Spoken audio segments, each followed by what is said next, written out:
Hey guys, it's Brian with TTPs again, and continuing to go over structure. This one I'm going to talk about organizational structure and the role that doctrine plays into it.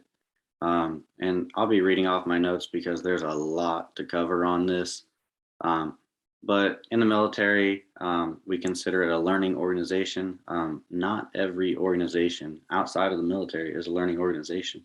Um, some of them may have standard operating procedures, SOPs. Some may not. Um, some may have processes in place and not follow them, which is not typically the case in a military setting.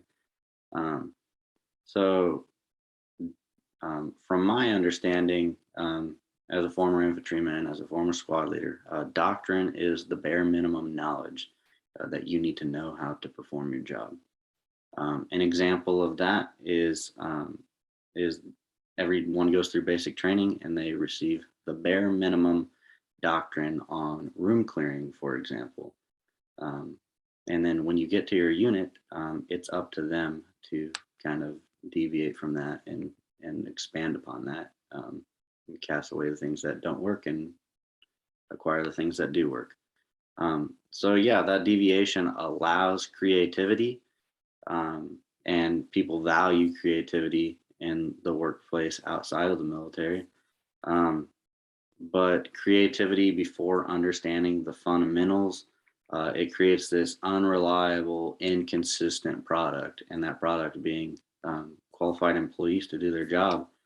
Um, so those inconsistent results uh, end up with untrained people in positions that they just don't know how to do.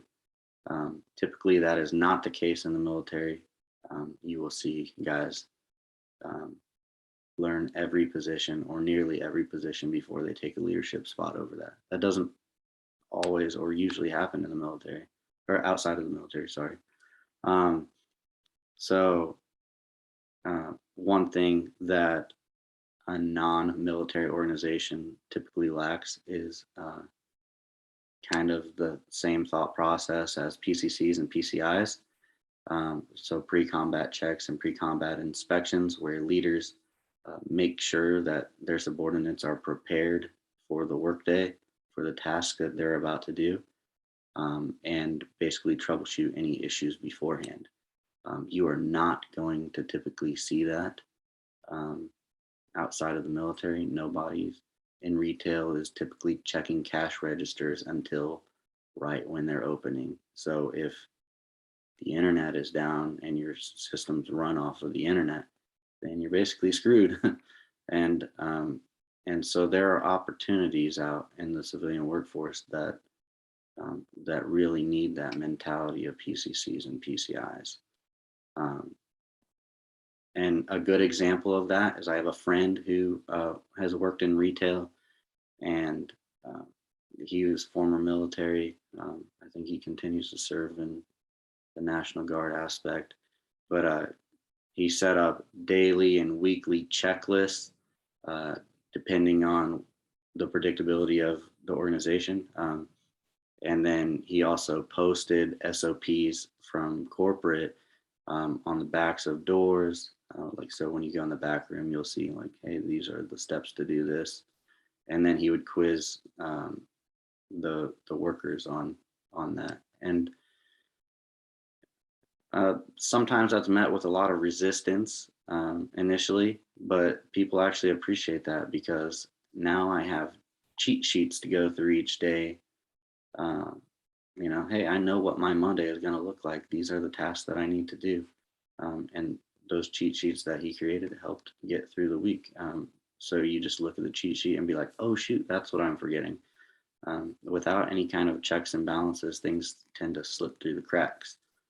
Um, but in another organization, maybe they don't want that structure. They want somebody who can come in and just kind of go with the flow and just deal with the chaos in a reactive manner.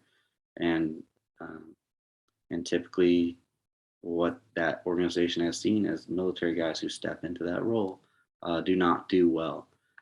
Some examples of things that I've heard from hiring managers. Um, this guy tried to control the uncontrollable, that he was too confrontational, not like he was trying to get into fistfights with people, but if there were issues, he would correct it on the spot. And that doesn't always work with people. Um, you have to remember it's the civilian workforce, and they can walk away at any time that they want to. They don't even have to give a 2 weeks notice. It's not like the military where there's a lot of things that keep you in place. Um, Things that I've heard during interviews is tell me about your experience outside of the military. And that might be something that you tell someone who's maybe been in the civilian workforce for 5, 10 years, and they just keep referring to their 3 to 4 year stint. But in this particular situation, it was a guy who had spent 2 decades in special forces operations. And it's like, how do you tell someone who made a career out of the military that they tell them to adopt a thinking um, outside of that military experience? Um, and the candidate did have experience outside of the military, but he relied on a lot of the doctrine and the learnings in the military to guide his leadership style. And that's what he was trying to convey. But the organization was not uh, very fond of people who follow that kind of rigidity of the structure. Um, they even made comments after interviews like that and say like, "Hey, this guy should have stayed in the military if that's how he was going to approach people." Um, so yeah, in addition to that, you have to realize that the military is a learning organization. And like I said earlier, not everything is a learning organization in the outside world. In a non-learning organization, um, they might not enforce SOPs. They might not have any doctrine. If they do, it's not adhered to. Um, and it's not our place to judge whether that's right or wrong, because obviously they're still thriving and in business. And until they fail completely, then we might not be able to look back and judge them for that. In a non-learning organization, hiring managers are left to train the new personnel. And the thing that's different about this than the military is the people who come into those jobs, into those roles, are already expected to know most of the job upon hire. They might have to learn few little ins and outs of the business that they're getting into. They might have to learn the systems that are in place, because it varies organization to organization. Um, but it's kind of like willy-nilly in some of these organizations that are non-learning. It's not structured. So um, I don't have any big key takeaways from this video. I just want to put that information out there of, hey, here's other ways to look at doctrine.